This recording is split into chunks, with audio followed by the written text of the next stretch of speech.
Hi friends, मेरे नए video में आपका स्वागत है। आज हम बात करेंगे कुछ स्वरों के बारे में, स्केल्स के बारे में। जैसा कि मैंने पिछले वीडियो में आपको बताया था कि कुल 7 स्वर होते हैं, C D E F G A B। C D E F G A B, या इसको हम हिंदी में, अगर हिंदी नोटेशन में देखें तो इसको सारे गामा पाधा नी बोलेंगे। सारे गामा पाधा नी। इसमें जो है सा और पा स्वर जो होते हैं वो स्थायी होते हैं, यानी उनका कोई तीव्र या मध्यम या कोमल स्वर नहीं होता है। सा और पा हमेशा स्थायी रहते हैं, लेकिन रे, गा, मा, धा और नी, इनके कोमल और माँ का स्थायी, माँ का जो है वो तीव्र स्वर होता है। गाने के हिसाब से, कंपोजिशन के हिसाब से उसको हम यूज़ कर सकते हैं। तो सा के बाद जो रे आता है वो रे शुद्ध होता है, लेकिन अगर हम काली एक जो है जिसको डी फ्लैट भी कहा जाता है, वो उसको हम अगर देखेंगे तो वो रे कोमल माना जाएगा। तो सा,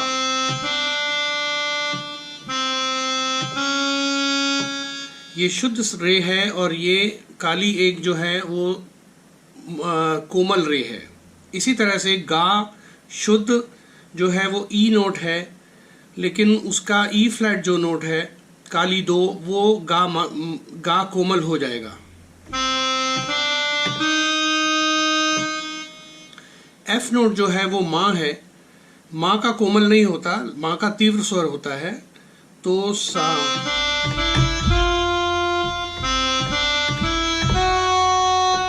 ये माँ तीव्र हुआ। और पा हमेशा स्थायी होता है, लेकिन धा का कोमल स्वर होता है।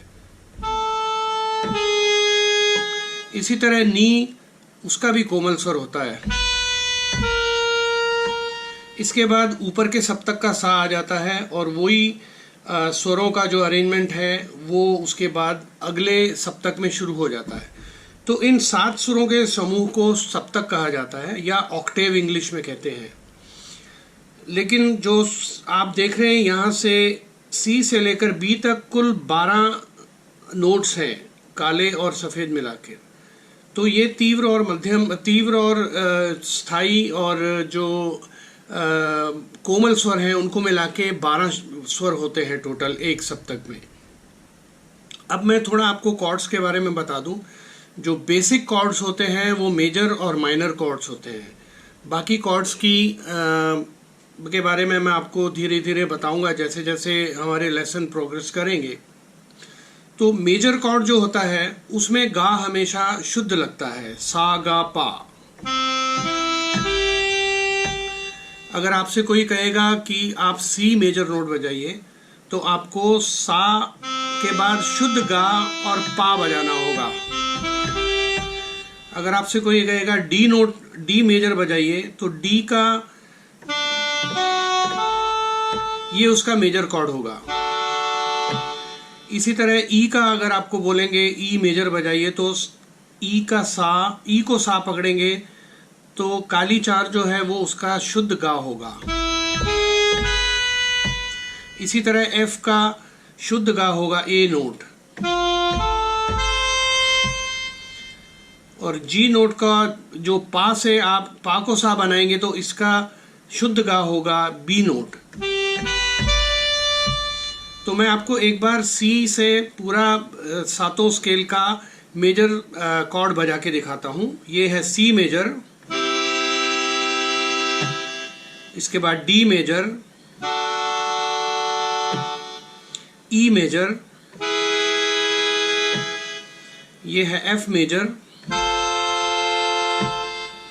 जी मेजर,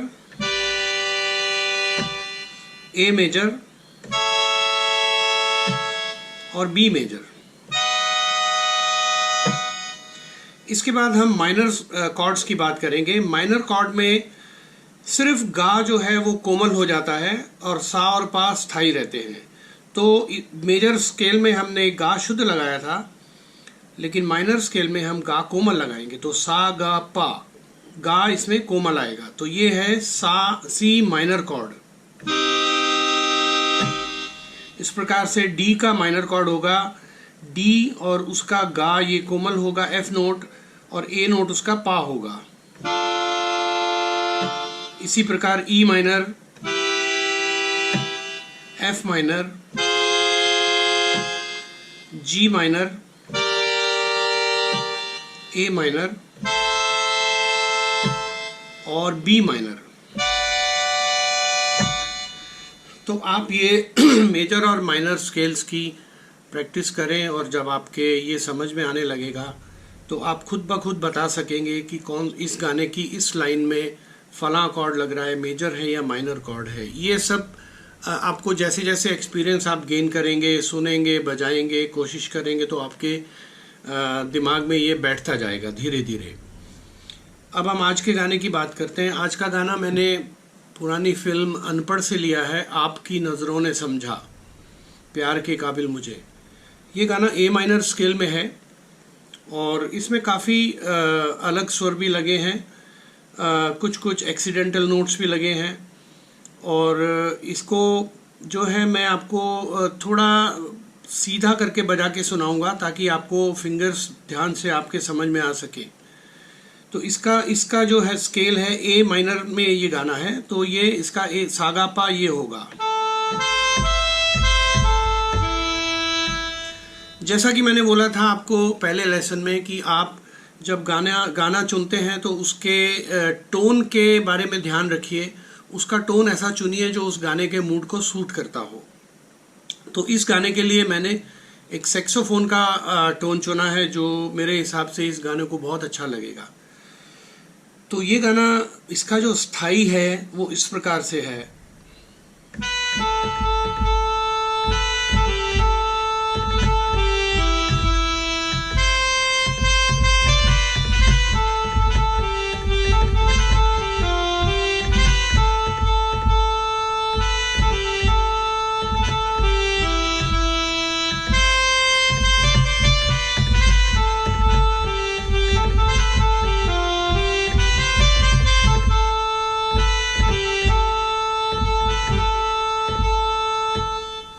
इसके बाद इसका इंटरल्यूड म्यूजिक आएगा और उसके बाद इसका जो अंतरा है वो शुरू होता है।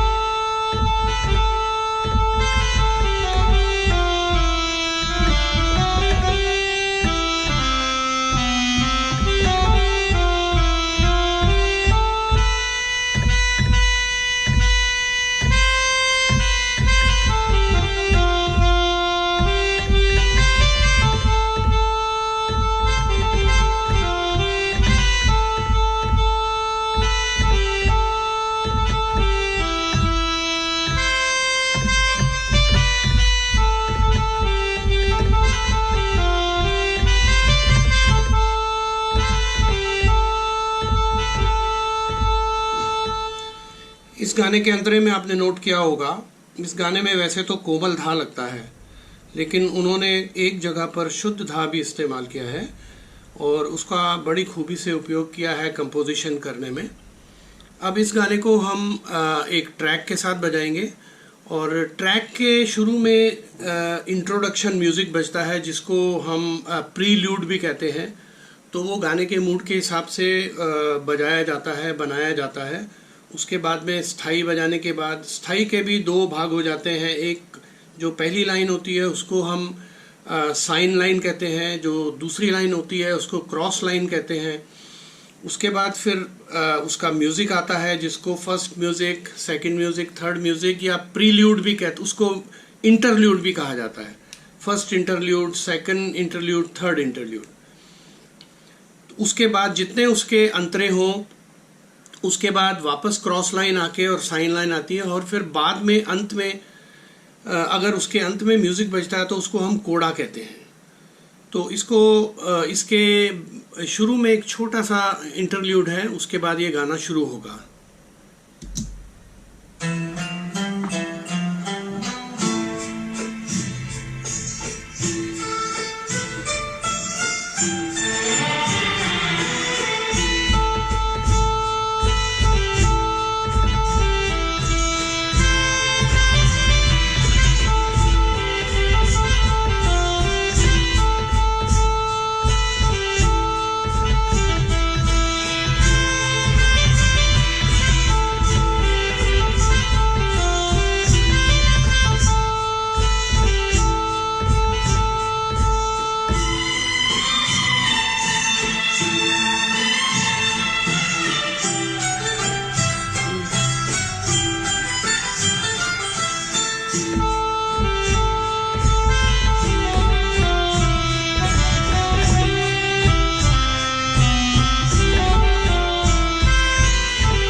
तो इस प्रकार आपने देखा कि इस गाने में काफ़ी मुर्कियाँ ली गई हैं और उसके लिए आपको काफ़ी बार इस गाने को सुनना पड़ेगा और उसको ध्यान से देखना पड़ेगा कि कहाँ पर सिंगर ने किस प्रकार की मुर्की ली है और उसको आप उस प्रकार से अपनी फिंगर से बजाने की कोशिश करेंगे। ये धीरे धीरे आपको आएगा।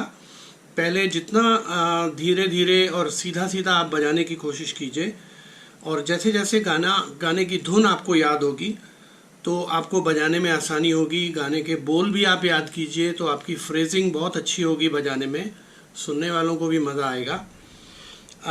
इसके बाद मैं और जानकारी आपको अगले वीडियोस में दूंगा कि गाने का स्ट्रक्चर कैसे होता है और उसके बाद फिर जो आप गाना कोई फरमाइश करना चाहें, जो आपको बजाना सीखना हो, वो मेरे कमेंट्स में ज़रूर डालिए और मैं कोशिश करूंगा उस गाने का वीडियो बनाकर जल्दी से जल्दी आपके सामने पेश करूं।